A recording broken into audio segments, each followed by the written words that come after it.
Caring for someone with dementia is one of the toughest journeys, but you don't have to do it alone. I'm Allison Schreier, and my experience caring for my husband inspired me to create Zinnia, a therapeutic streaming service designed to support people living with dementia and reduce caregiver stress. Our research-backed videos are engaging, easy to follow, and they help ease the daily challenges like agitation and anxiety so that you can focus on connection and joy.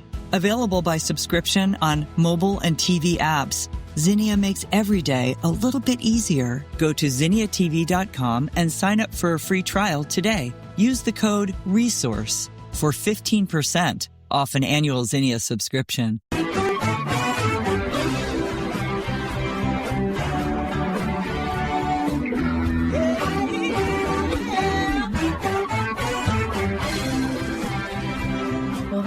And welcome to Alzheimer Speaks Radio. I'm your host, Lori LeBay, and I'm so excited that you're joining us today. We are going to have a fascinating conversation as usual as we learn from people all around the world at all ages and stages of life.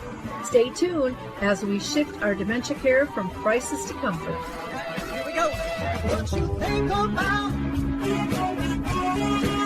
you will bring about.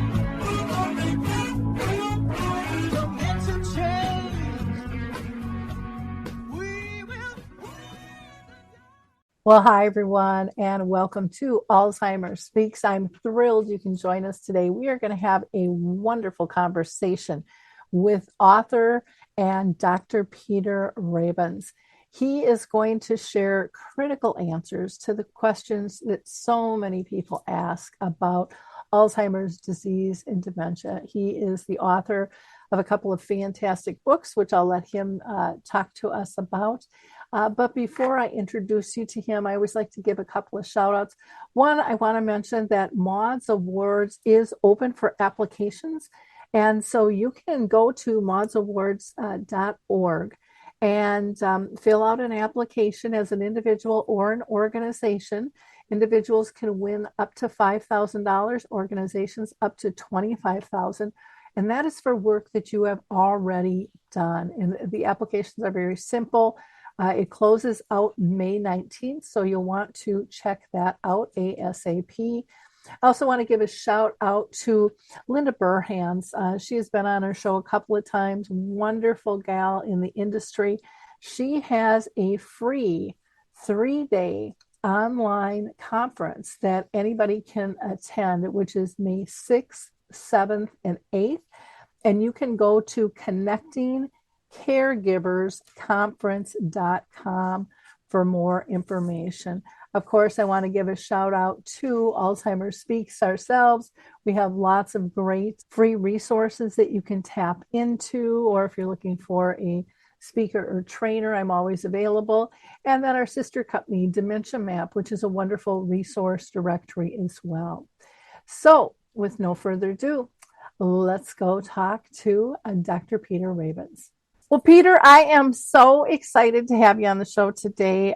You are so renowned with, the books you have written and the work that you're doing. And so thank you so much for taking time to be with us today. And thanks for having me, Lori. I'm going to have you, if you don't mind, introduce yourself to our audience. You know yourself a lot better than I do. Okay, great. So I'm Dr. Peter Rabins, and feel free to call me by my first name. I'm a psychiatrist and spent my entire working career at Johns Hopkins Hospital in Baltimore, Maryland. And I went to medical school at Tulane, which is in New Orleans. And there I became interested in both the brain and how it worked, but also mental illness and what might go wrong. And got intrigued with the idea that one way to figure that out might be to study brain diseases that had what people thought of as emotional or psychiatric symptoms. And when I came to Johns Hopkins back in 1977 to do a 1-year extra focused training in that area, I was introduced to Alzheimer's disease, and it seemed like the kind of condition where first it was a brain disease with a whole range of symptoms. But what I really found rewarding for me was working with the families. And so from the very beginning of my career, 1978, when I came on faculty, I focused on serious mental illness and Alzheimer's disease. Oh, wonderful. Well, and back then, I mean, the word was barely even talked about. I mean, I know with my mom, it was probably mid 80s, and the word dementia, no one was even saying. Alzheimer's was, what are you talking about? Yeah, absolutely. I would say, when I started, and again, I was introduced to this by my teachers, the vast majority of doctors, nurses, and professionals had never heard the word. So a lot has changed, and I think most of it in a positive direction. Yeah, still not going quite as fast as I'd like, but but we're on the right track, and Right. at least it's being acknowledged, and the person diagnosed and the person caring are more part of the conversation than they had been back in the day. That's for sure. Yeah, and from my perspective, that's a real positive. Mhm. I think all along, some people resist labels and words and wonder whether it makes a difference. But I think at the beginning of my career, showing that this was a disease and not normal aging was important. And I think from a research perspective, identifying it as a disease has focused thousands and thousands of researchers on trying to figure out, well, what's the cause, what's the treatment? Well, one question I'm always interested with my guests is: have you been personally touched in your own family or circle of friends by dementia at all? Well, at the beginning of my career, the answer was no. But late in her life, my mother developed a dementia, which was Alzheimer's disease confirmed at autopsy. A lot of our audience always likes to know what the difference is between Alzheimer's and dementia. That question still comes up in every educational program I ever do. I don't care who my audience is. It seems like that one always pops up. What's your definition between the two? How do you explain it to people? Well, first, I do the exact same thing. Anytime I talk, both to a public or to a professional audience, that's the very first thing I go over because it's still confusing to most people. The way I think about it is that dementia is a very general term that essentially means brain failure. Mhm. And it has a very simple definition. It refers to any disease that starts in adulthood, impairs two or more aspects of thinking, and also affects how a person functions in everyday activities. So that's very broad. It'd be like the word heart failure. It just tells you that the heart's not working, and dementia tells you that the brain's not working. There are more than 100 causes of dementia. In some diseases, many people don't get it. Diseases like multiple sclerosis or Parkinson's disease. Many people have those illnesses and never develop dementia, but some do. But there's a group of diseases. The common causes are diseases in which the brain itself is degenerating or deteriorating. And the most common cause is Alzheimer's disease. Thank you. Um, as far as diagnosis, that's a big question people have too. Should I, shouldn't I? And then how do I get diagnosed if I Yeah. decide I should? Well, I think absolutely everyone should get a formal diagnosis and evaluation. First, because even today, 1 or 2% of people who have symptoms of dementia have a treatable disease. So we would hate to miss that. And again, that's a small number, small percentage, but we wouldn't want to miss one case of that. Second, I believe the more informed people are, the better things will go, both if they have the disease and for their family members when they're caregiving. So I think getting as accurate as possible a diagnosis helps people become informed. I think we have to recognize that, particularly at the beginning, sometimes it's hard to know exactly which cause of dementia the person has. So we know that they've declined in their thinking and they're not able to do things at work or at home or recreationally that they've always done, but we can't figure out the cause. But usually within a year or so, it becomes clearer what the specific disease is. So I urge everybody, who's concerned to be evaluated. And of course, sometimes we find that no, there isn't a problem, and that can be very important information as well. Yeah, all of a sudden it's they're not eating or sleeping or drinking enough water, and like you said, it could be curable uh, Yeah, and fixable, and people are shocked at that, and you see that I guess a lot. Anyways, I hear that a lot with seniors where maybe they're having some incontinence problems, so then they pull back their liquids, and then when they pull back their hydration, I mean it's kind of this whole ripple effect thing, yeah, yeah. and And so many medicines can impair thinking, and so sometimes it takes a month or two, and we don't put together, oh yeah, we just started a medicine last month. So again, there are things that are identifiable and discoverable. There are diseases like thyroid disease that can be treated, and sometimes isn't obvious physically, except for the thinking impairments. sure, sure. One of the questions that people ask a lot is we hear about MCI, mild cognitive impairment, but we're also hearing a lot more people going to the doctor and saying, instead of it's Alzheimer's disease or frontal temporal or whatever it might be, that it's most likely related to, it's gotten this broader spans, Yeah, because it seems like we don't really talk about that the title of what we have or the symptoms can change over time. And so now I'm seeing this broader stance. But again, if we can define the mild cognitive impairment, then maybe talk about this broader stance of diagnosis that we're seeing too, or I'm seeing it. Maybe you're not, but I hear yeah. about it a lot. So there's several issues I think to disentangle here. Um, the first is that if you look at the neurodegenerative diseases, Alzheimer's disease, Lewy body dementia, frontotemporal dementia, dementia of Parkinson's disease, they develop very gradually. Mhm. So, of course, the question is, well, when do they start? And they start very subtly. And even today, it takes about 2 years on average for a person who has dementia to receive, first to come to the notice of their family or doctor, and then to get a diagnosis. So it's challenging at the beginning because the changes are subtle. Um, Mild cognitive impairment refers to having a decline in at least one aspect of thinking, but without an impairment in how a person is functioning in their everyday life. So it's a significant impairment in memory, but everything else is fine. But it can be other aspects of thinking too, organizing life.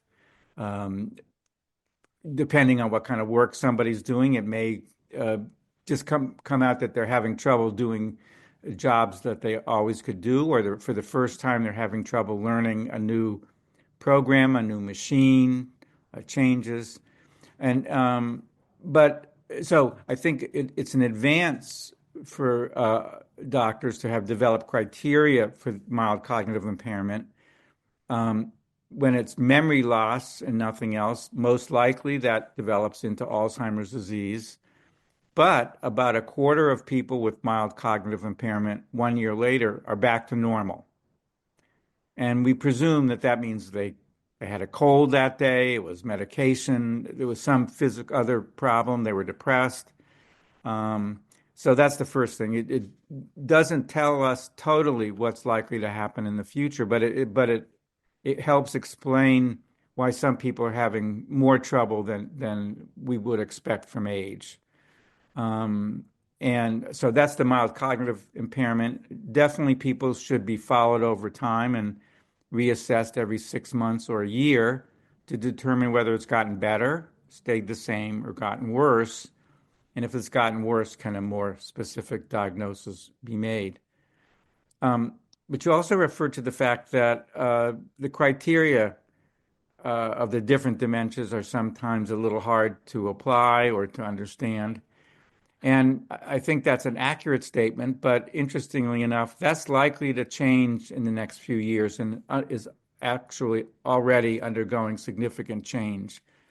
Until the last 3 or 4 years, the diagnosis of Alzheimer's disease or frontotemporal dementia or Lewy body dementia were clinical, meaning a doctor or a nurse elicited symptoms, examined the patient, did blood work, did a brain scan, and then from those findings made a diagnosis. And we know from studies, if you use autopsy as a standard, depending on the doctor and the circumstances, the diagnosis, say, of Alzheimer's disease would be accurate 70 to 90% of the time.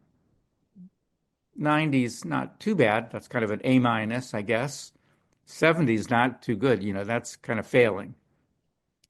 But in the last few years, spinal fluid tests, brain scan, PET scan tests have been developed that identify the abnormal proteins involved now in Alzheimer's disease and soon in some of these other illnesses that are actually allowing for a much more accurate diagnosis in life rather than waiting until someone dies.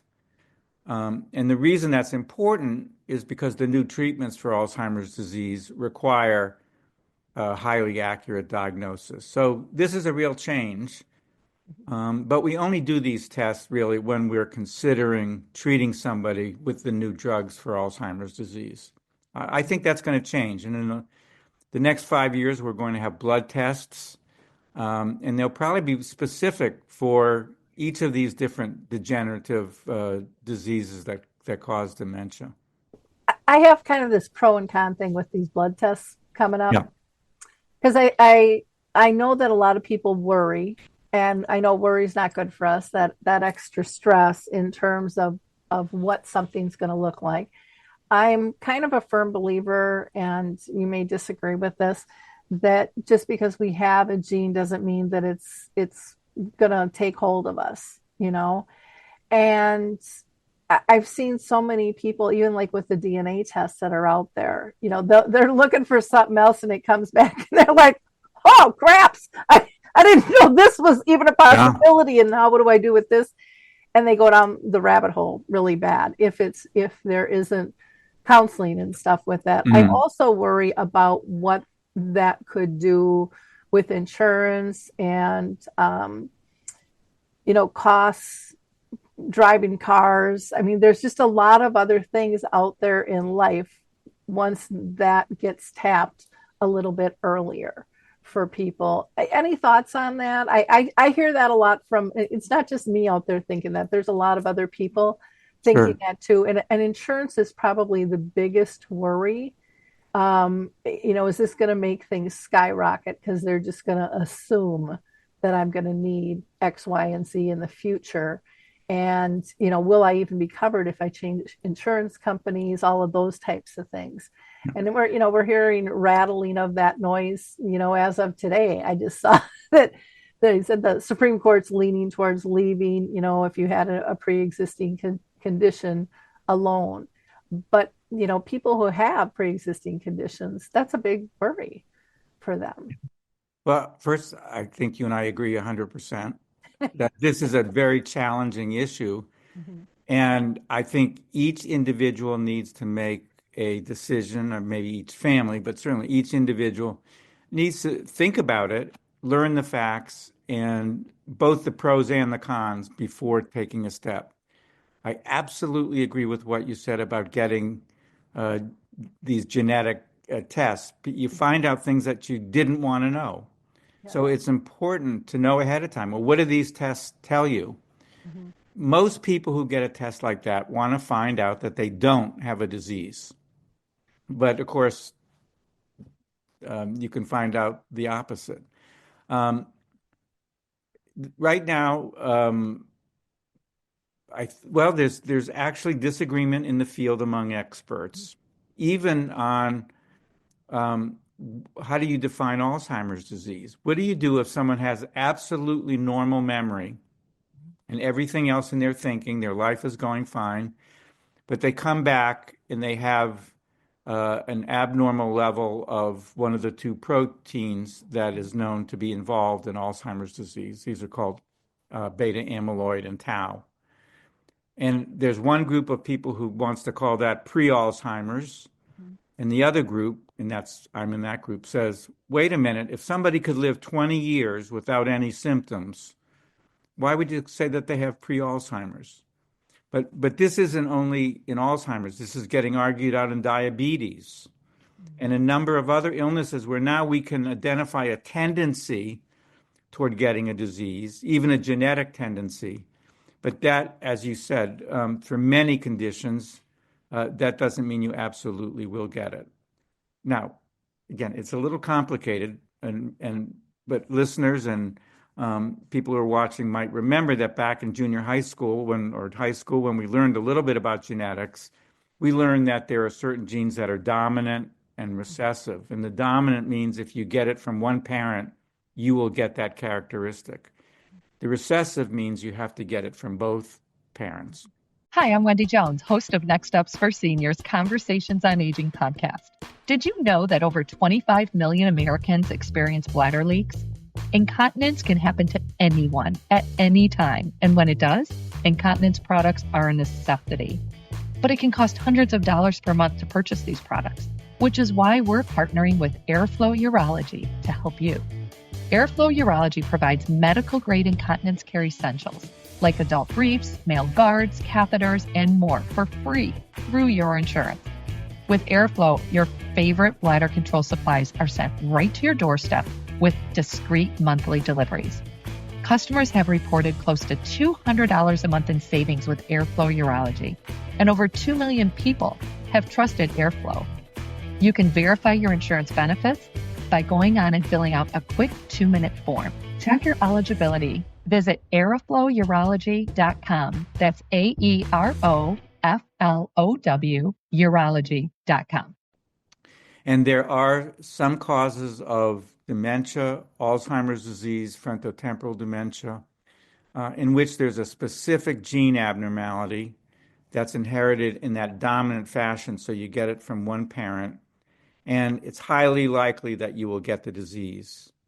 In Alzheimer's, it turns out there are 3 different gene abnormalities that are inherited in this way. Now, that might only explain 1% of cases, and most people who fall in that category develop Alzheimer's disease in their 40s and 50s. So those are very unusual cases. Okay, so it is important to know there's a disease, Huntington's disease, in which if you live long enough, if you live into your 70s, it's almost 100% that you're going to get the disease. But so it does vary with the disease. But for many of the genes and the predisposition genes, that doesn't mean you'll absolutely get it. We're really living in a whole new era of our understanding of the gene and environment. You know, we used to argue, is this nature, is this nurture, is this genetic, or is this environmental? It turns out that almost everything that's common is a combination of some genetic predisposition and an environmental exposure. So we can always at least work on the environmental side of things. And that makes your point that not everybody's going to get it who might have those risk factors. So I do think that people first shouldn't be tested unless they want to know bad news. And that eliminates, depending on the disease, sometimes even half of people. Huntington's disease, which is this rare cause of dementia that Woody Guthrie died from. And famously, his son Arlo chose not to be tested and appears to be fine. He's not the exception. As the test got more and more accurate, and it's now 100% accurate, the percentage of people who have a parent with that disease has gone way down. Many people choose not to know, and I think that's fine. But some people do want to know, and I think they have to be thoughtful about it. We used to recommend that they talk to a genetic counselor, but I think that's not really practical when you don't live in a big city like Minneapolis, where there's a university that has genetic counselors. So it's a long-winded answer. But I think people should be very careful in thinking about whether they want any of these tests. And I guess what you were asking is, how about just getting a diagnosis of Alzheimer's disease? To me, when people start having trouble doing things they've always done well, I would recommend that they find out why. Again, partly because some of those are treatable, but also it's not a death sentence. And you want to know, what can I do then to maintain myself as good as possible. And I think an accurate diagnosis gives you that. But before you have obvious symptoms, I'm in the camp that says, at least right now, without really good treatments, that should be a personal decision. Yeah, I'm struggling right now with a family member, and the doctors have said, well, you need to get her tested, and it's so obvious. And she's got diabetes, and she's got vascular, and she's got lots of different things going on. And they want to do the full, 2-day, half-day sessions. I saw my mom walk out of that room like a wet noodle, and she was never the same. Yeah. She knew that she did not do well, and it just stripped her dignity. Mm-hmm. And I don't want to do that to this family member. And so I talk with the doctor, and the doctor's like, well, yeah, she's got dementia. And I'm like, is it in the file? Would you just put it in the file? Why do we have to make her go through that? I mean, yeah. If she doesn't want to. Yeah. Oh, she doesn't think she has a problem with anything. Right. So, I mean, well, that's a challenge. And it's going to cause, a huge rift between her and her husband and the people that love her. And things are in place to care for her really well. Right. And I have a really hard time with this whole dignity perspective, and how do we talk about this disease without dragging them through the mud. The only thing that I would say that might be different is we do want to make sure that people have a will and have durable powers of attorney, so that there's never a question. If something should happen to her husband, who's going to make medical decisions for her, and who's going to manage her finances? And if she said, I don't want to do that, I don't want to think about that, then I would push a little bit and say, well, if you have those documents in place, we don't care what the diagnosis is. But if you're not willing to face the possibility that someday someone else might have to make these decisions, then maybe you need to get a diagnosis. So I don't know if you agree with that or not, but that's a challenge. And again, as long as her husband, is healthy and living and able, and that's who she would like to make decisions, that's fine.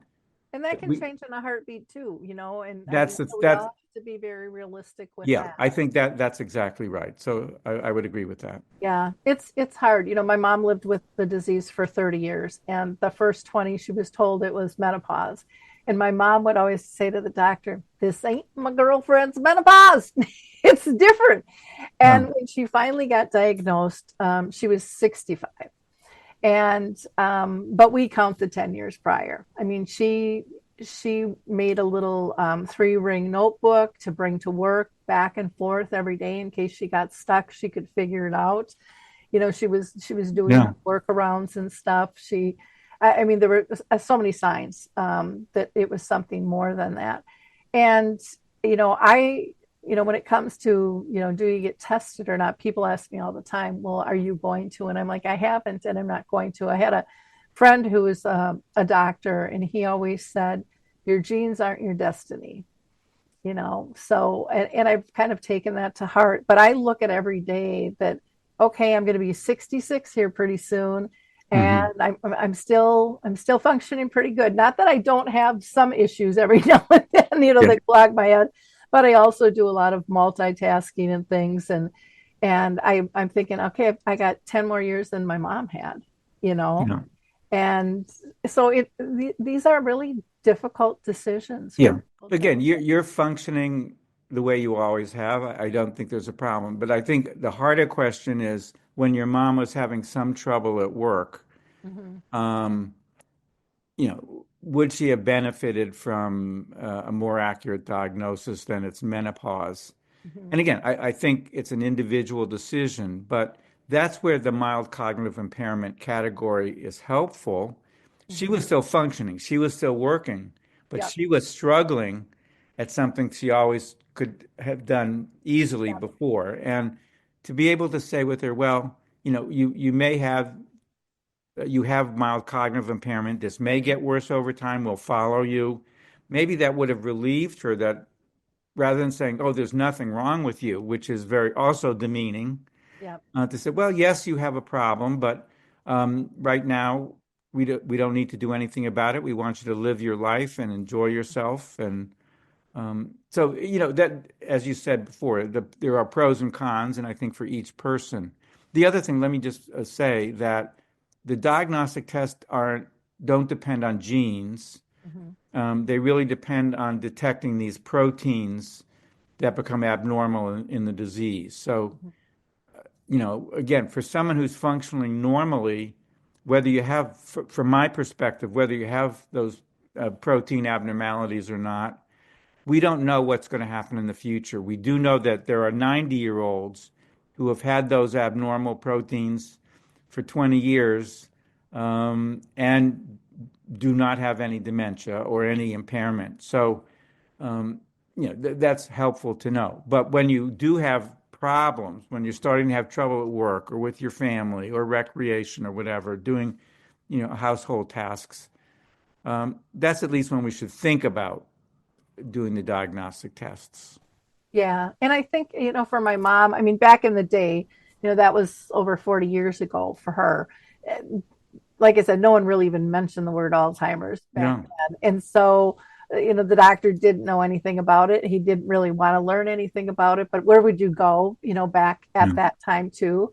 So, all of that comes into play. But the thing that I think I also struggle with, because I do believe it's good to know, because then you can tap into things. But what I so feel is missing, and it breaks my heart every time I hear a story, which is all pretty common all around the world, is they say they go to the doctor, they get the diagnosis, they get another appointment, they probably get a medication, and they're told to get their affairs in order. And I'm going to get emotional. And they go out to their car and they cry for 2 hours before they can drive home because they're not given resources and support other than see me in 6 months or a year. And, that's heartbreaking, especially when I know there are so many resources out there that are available.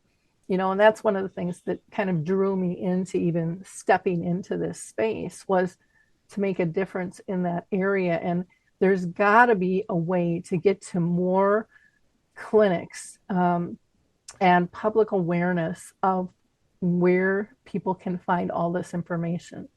And I've started a journey on trying to pull some of that together through Dementia Map, through Alzheimer Speaks, and just, like shows like this to get people connected and using multimedia, because everybody learns different.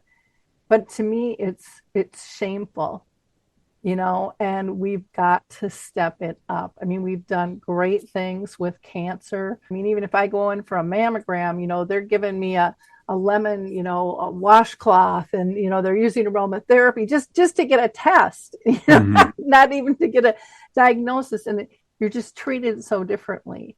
And that lost and alone does so much damage to individuals and to families. And, we've got to be able to give them some hope, because there is life. There's lots of people who live a long time with this disease. And, my mom's one of those to prove it. And I personally think, and I'd love to hear your opinion on this, but I personally think very strongly, my mom lived 30 years because she was socially connected.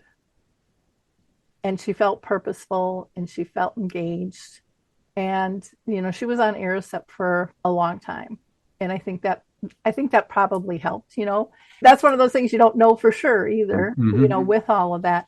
But I just think, there's places now where people can still have friends and circles where they feel accepted, because so often when this diagnosis hits, as you know, family walks away, friends walk away, people don't know how to deal with it. And, and friends of, especially for our older adults that they've known for 40, 50, 60 years.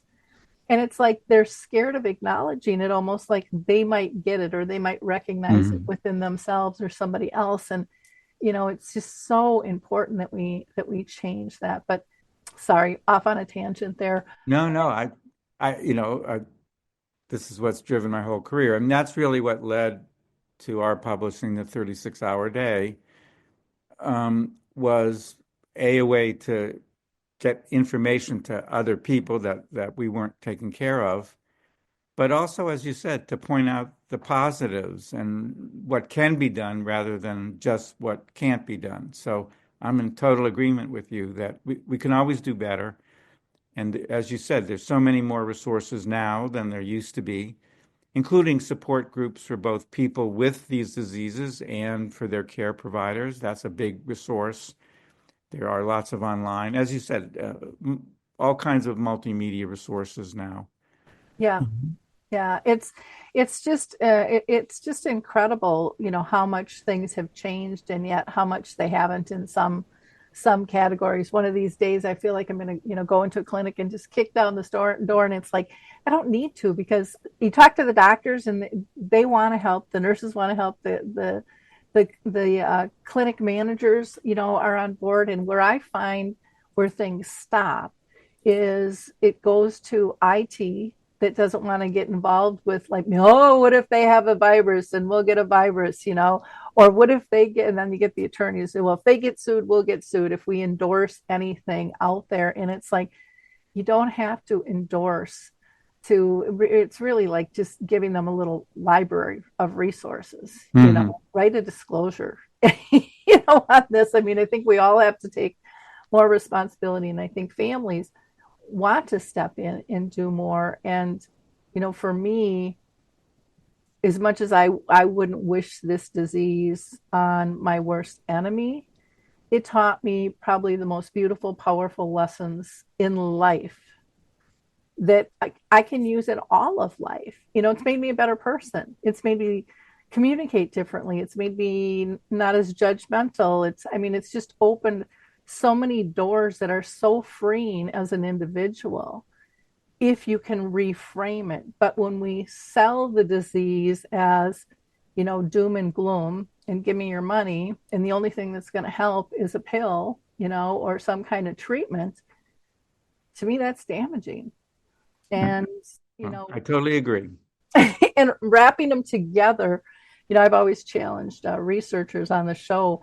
Have you ever thought of combining a research package with your drug and some like social prescription type thing?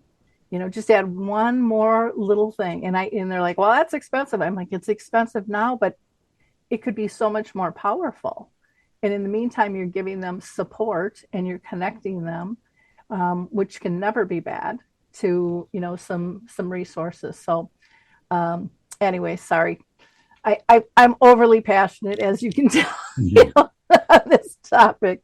But your main point is so important. Again, information isn't everything, but information's where you start, and getting the emotional support, whether you're a person with one of these diseases or a caregiver, I think is also crucial. And thinking in the future and realizing what can be done now, what can we still do, what maybe should we avoid, so we can lessen the risk of problems. All those things, to me, are positives, and we know so much more now about that than we did 40 years ago. Oh, absolutely. Well, you can actually have the conversation.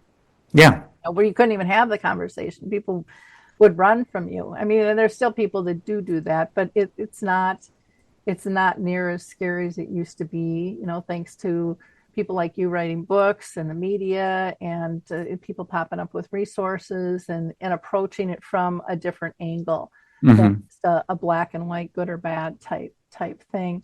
What are some things that people can do to lower their risk of getting dementia? Hi, I'm Wendy Jones, host of Next Steps for Seniors Conversations on Aging podcast. Did you know that over 25 million Americans experience bladder leaks?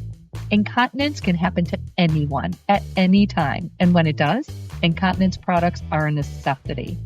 But it can cost hundreds of dollars per month to purchase these products, which is why we're partnering with Airflow Urology to help you. Airflow Urology provides medical-grade incontinence care essentials like adult briefs, male guards, catheters, and more for free through your insurance.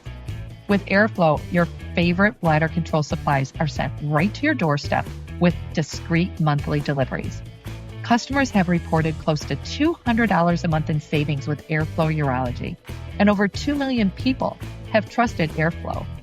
You can verify your insurance benefits by going on and filling out a quick 2-minute form. Check your eligibility. Visit airflowurology.com. That's AEROFLOW urology.com. Great question. First principle, I think, is the earlier you start, the better. We know now that at least in Alzheimer's disease, the brain changes begin in people's 40s and 50s. Mm-hmm. So it makes sense, at least, that if you start prevention efforts then, it's much better than waiting till you're 70. It's never too late, but the earlier you start, the better. I think it's very clear that getting high blood pressure under control in midlife is really crucial. And it's a great, this is a great example of, in a sense, an environmental contributor rather than a genetic contributor. High blood pressure in midlife is a very strong predictor. So that's one. I think second, the evidence is pretty strong that physical activity is preventive. It's certainly preventive for heart disease and stroke. And anything that's good for the heart and brain are also good for Alzheimer prevention. So whether it's 30 minutes, 5 days a week, or 3 days a week of intensive exercise, trying to get into that, in the habit of doing that, that seems to be a real positive. I think the evidence is not as good, but it's easy to think about diet. And the idea that the so-called Mediterranean diet might be preventive. There's certainly a lot of support for that, although I don't think it's proven yet. And that just means, less red meat, doesn't mean none, but less red meat, more vegetables, fruits, nuts, avoiding fats. I think that seems to be important. There's some evidence now that particularly if you have cardiovascular disease, getting any hearing problems fixed might be preventive. We're still learning about that, but I think that's a step that people can take. And of course, that also helps with the get over the social isolation that you mentioned. That is either one of the risk factors for dementia and Alzheimer's or one of the results of it. And it's really both. These are all two-way streets. So they sort of feed. Loneliness makes the brain worse. And when the brain gets worse, you become more isolated. I think the question of whether remaining mentally and socially active is truly preventive. Again, I think it's still, in my mind, an open question, but can't hurt by and large. And it's good. It clearly prevents loneliness and depression. So there are lots of good reasons to remain or increase social activity and mental activity. But the key is to figure out what you've always enjoyed. The idea that you're going to start doing crossword puzzles and Sudoku for the first time when you never liked them, yep, and continue that for 20 or 30 years, that's sort of silly. If you can do it, great, but not very likely. But what have you enjoyed? And most people can find reading or hunting, whatever they've enjoyed, and turning that into regular activity, I think is really crucial.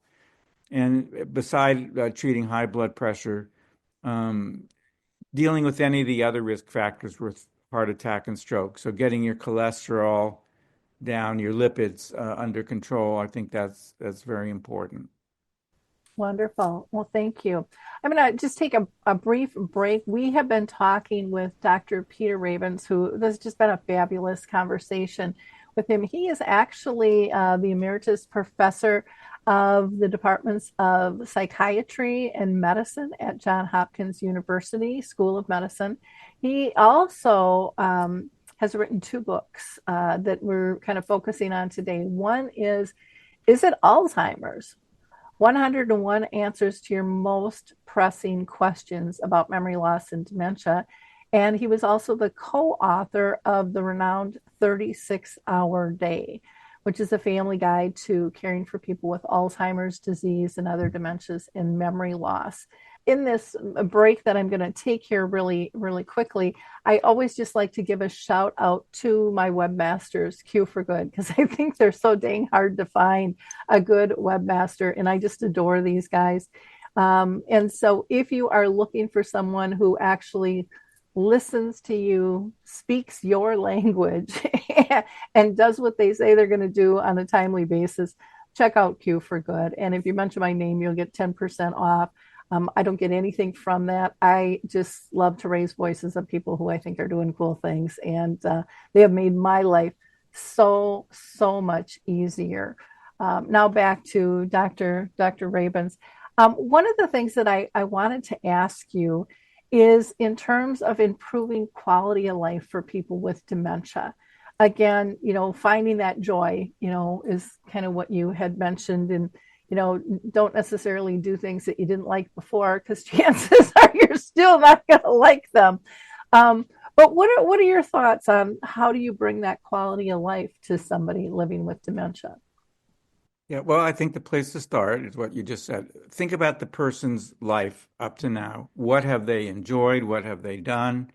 And are there ways to continue that, even if the dementia is somehow interfering? Are there still ways to accomplish that or do that that avoid the stresses but allow the person to participate? And almost everyone has things that they've enjoyed and liked, and so we want to maximize the ability to do that. I believe that it's very helpful to know both what a person can no longer do and what they're still able to do. And sometimes your professional, nurse, doctor, occupational therapist, speech therapist, they can help you figure that out. But often common sense can help you. If a person can no longer do something, it's best to avoid it. The question is, how do you figure that out? So I have what I call the 3-strike rule. I sort of made this up, so it's not science. But if you try something 3 times and the person can't or doesn't want to do it, chances are pretty good that they can't do it any longer. So then you should think about, so is there another way to do it? So let's say someone always loved going to music concerts. And the last 3 times you've tried it, it's been a disaster. They've gotten upset. It was difficult. Well, then think it's not, well, no more music, but are there other ways that we can enjoy music together that don't involve going out to a concert? And there are lots of things that one can listen to the radio together, get CDs, go to small rather than a big hall, go to small performances. That would just be an example. And realize that over time, many of these diseases are progressive. So there might have been something that someone could do, and now they're having trouble. Well, that should just get you, again, thinking using common sense. Is there some way to keep them active, busy, and engaged, and avoiding whatever seems stressful for them?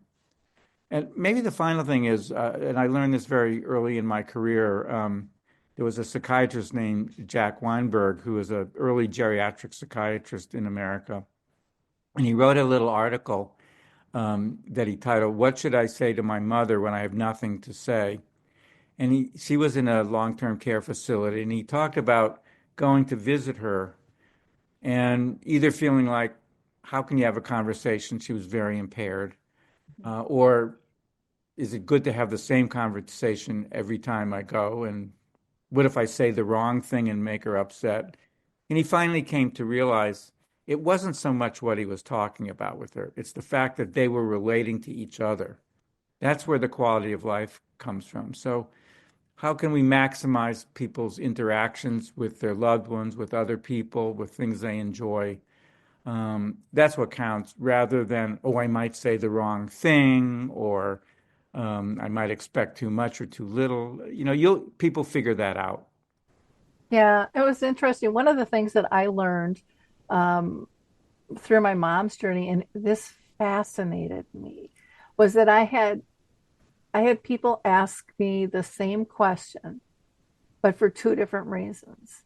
And they would ask, "How's your mom doing?" And one group really wanted to know how she was doing, and they were ready to hear that. And the other wanted to hear it to give me an excuse to never go back because they were so uncomfortable and they didn't know how to help her. Mm.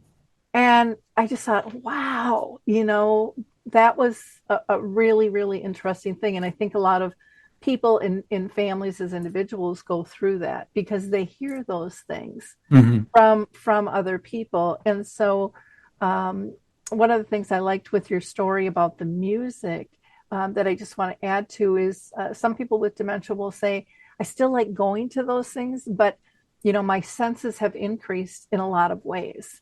And so I can deal even with the crowds, and some of them will put on sunglasses just so the lighting's not so bright and the people aren't quite so vivid. Mm-hmm.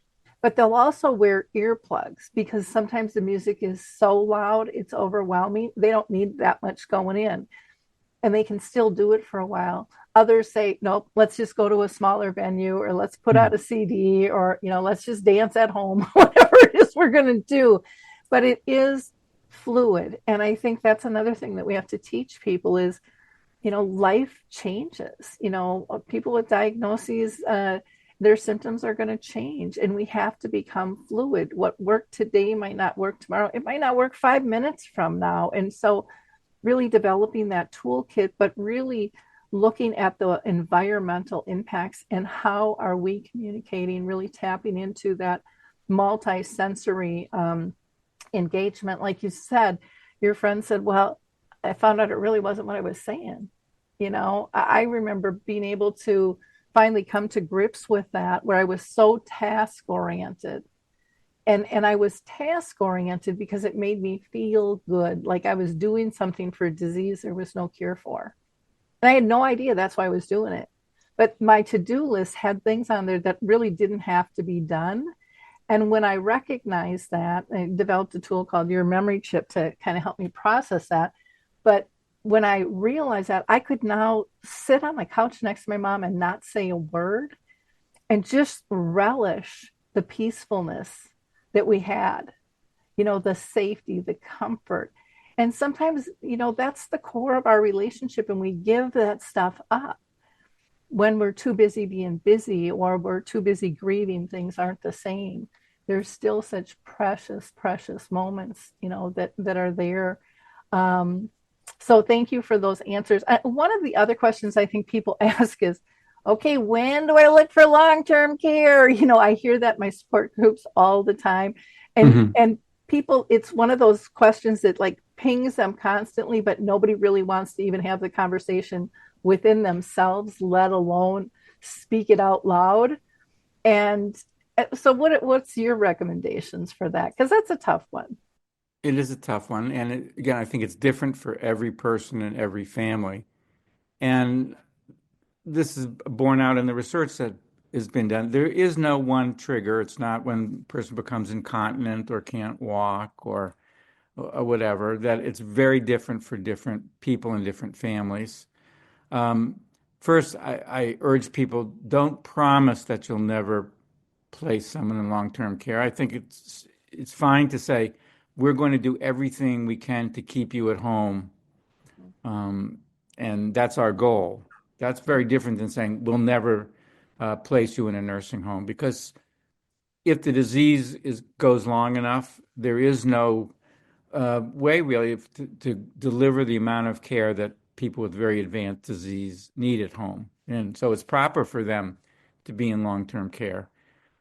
I think for many people, the triggers, it's hard to predict in advance. Again, I've heard people say, well, if my mother became incontinent, or if my father had to be fed or couldn't walk and I can't lift him, I have problems myself, that often those predictions don't turn out, that people find, well, I've dealt with 10 things already. This is just number 11, and it's really not as bad as I worried about. But on the other hand, to realize that ultimately, if people live long enough with the progressive dementias, the vast majority do need to spend some time in long-term care. And when it seems like that might even be a possibility, start looking around. Don't wait till there's a crisis, till someone's in the hospital and they say, she's going home in 2 days. You have to either take her home or find a nursing home. That you don't want. So, as we've said a couple of times, think about the future, looking and seeing what's available, talking to other people, finding places that you'll be able to visit frequently. I think all those things are important, but there is no one trigger. But be open to the likelihood that if someone lives long enough, they will need long-term care. Yeah, when I sold real estate for 25 years, and I always told people, get out there before, get educated. And even if you have to frame it that this isn't for me or my family, but it might be for a friend, get out there and take a tour. Because, and I sold, for 25 years, and that was a long time ago. I've been in this space since 2009. But what I found was everyone had this impression, and again, this was a long time ago, of dark, dingy, strong smell of urine, but that still exists out there. That's what people think the only option is, and there's it exists, but there are also good places, I think you're implying, and Yeah. that's very important too. Yeah. So many different options and so many different levels of care, and can you still live together, and all of those types of things. So, it's much easier to get educated ahead of time than, like you mentioned, doing it in a critical, okay, they're in the hospital and I've got 3 days to find them a placement. That's not where you want to be. You want some friendly faces that even if they don't have an opening, you've talked to them before and they might be able to refer you because they know you. And building that team, is so, so important, I think, for people. What kind of care do you think the caregivers really need? I know the guide program's been developed by CMS, to try to get more support. And I still don't think enough people know, and I'm hoping to God they don't lose their funding, as things march forward here. But what kinds of support do you feel that are really needed for the care partners?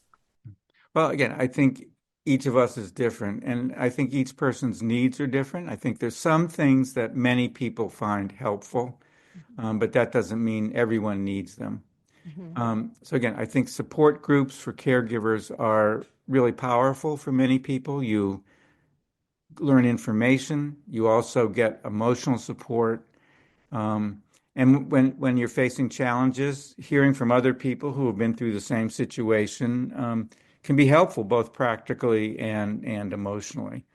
I think second is realize when you're becoming overwhelmed, when you have to reach out, get help, get more help in the house, from friends, whatever. But, it's not a majority of people, but some people do become emotionally and physically overwhelmed. And I think recognizing that is really key.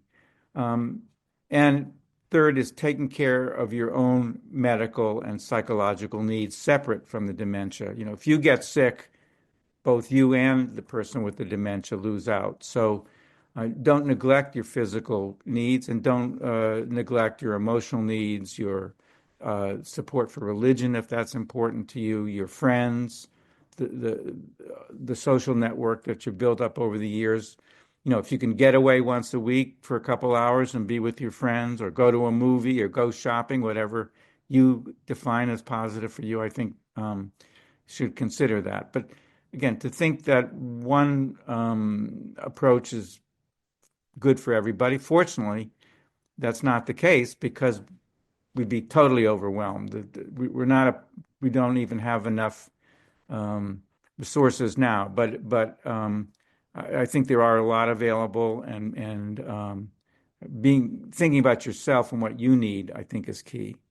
Yeah, and I think that's hard. I know for myself, my dad had brain cancer, my mom had dementia, and so I was kind of in the thick of it. I was sandwich generation, the whole 9 yards. And I'm a type A personality, so I'm always in control. I got my list going, gonna take care of the world, and I'm not gonna not give up. I'm not gonna give up anything that I was doing, because I can handle it all. I've got my cape on, ready to go. And for me, I did not know how much I needed help until one day I got strong enough, and this is going to sound really silly. My audience has heard this before, but I don't think you can hear this stuff enough. I got strong enough and to say no to my friends who called me every week, who just bugged me to get together for coffee. And finally, I thought, I am going to show up. I'm going to give them 10 minutes of my time, and I'm going to get them off my back, because to me, it was a to-do list. And thank God they never gave up on me. So I go waltzing up, like, pull out the red carpet. Here I come. I'm going to honor you with my time. You know, I just have this horrible attitude of I just have to get this fixed. I got to get this off my list. It's driving me nuts, because I had such great guilt for not being able to be there. But I didn't even know that that's what was going on inside of me at the time. I was just angry and overwhelmed. I ended up staying for 2 hours, and we laughed and we cried. And it was the first time in many years that I self-reflected, and thank God for my friends. They filled me back up, because I didn't even know I was on empty, you know, and that stuff is so important. And then I was so much stronger and better prepared. And I cared better because I was better, and I didn't even know I was broken, you know, and I never missed a week of coffee. You know, from then on, it was like the world will still go on. You have to take care of yourself. And so often it's hard to recognize. Many people in my support groups, like me, they won't recognize it until something major happens. And a lot of times that's a heart attack in the hospital, or they broke a hip and they can't go back, and they're forced to reevaluate what's going on. And you don't want that to happen to you.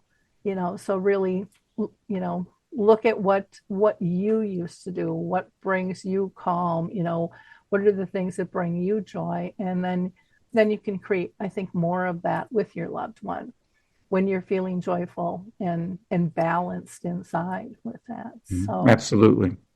This has just been such a wonderful conversation. I want to make sure that we give people all your contact information here. So you can go to the Johns Hopkins University Press, and we will have those links for you in the show notes to buy both of the books. And you can connect on LinkedIn, on Facebook, on Instagram, and also Twitter with the Johns Hopkins University Press. Did you want to give any contact information out for yourself, or do you prefer it all to go through Johns Hopkins? Yeah, no, it should go. I'm going to plug the book. Oops, it doesn't jump because of the. But I do hope if people are interested, again, reading a book doesn't do everything, but it does give people information, and you can get the book through Amazon or bookstores, and so I did want to thank you for plugging it, and just to emphasize that there is a lot that one can learn. So be informed. Oh, for sure. And again, the name of the book is It Alzheimer's? 101 Answers to Your Most Pressing Questions About Memory Loss and Dementia. And then again, he also wrote the 36-Hour Day, or was co-author of that, a family guide to caring for people with Alzheimer's disease and other dementias and memory loss. So again, thank you so much for your time. For our audience, I always ask you to be a giver of hope. Like, click, and share. To me, it's not about tracking the numbers. It's about sharing the information. There are people in your sphere of influence that need this information. And even if they're not ready to click on it today, the more we can have a presence out there that it's normal and it's okay to grab this information, they will get it when they're ready. So again, you guys are such a big part of our community, and we really appreciate your support. And again, Dr. Rabins, thank you so much. This has been a fabulous conversation that I know will help many. So appreciate your time.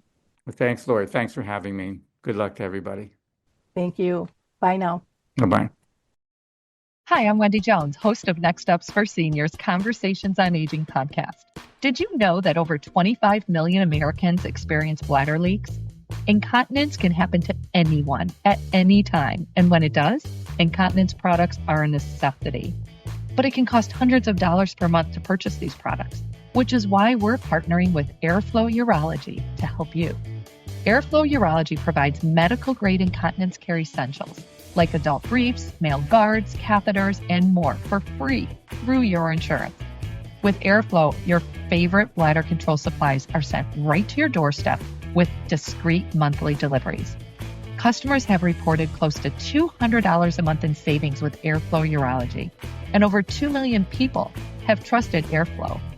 You can verify your insurance benefits by going on and filling out a quick 2-minute form. Check your eligibility. Visit airflowurology.com. That's AEROFLOW urology.com.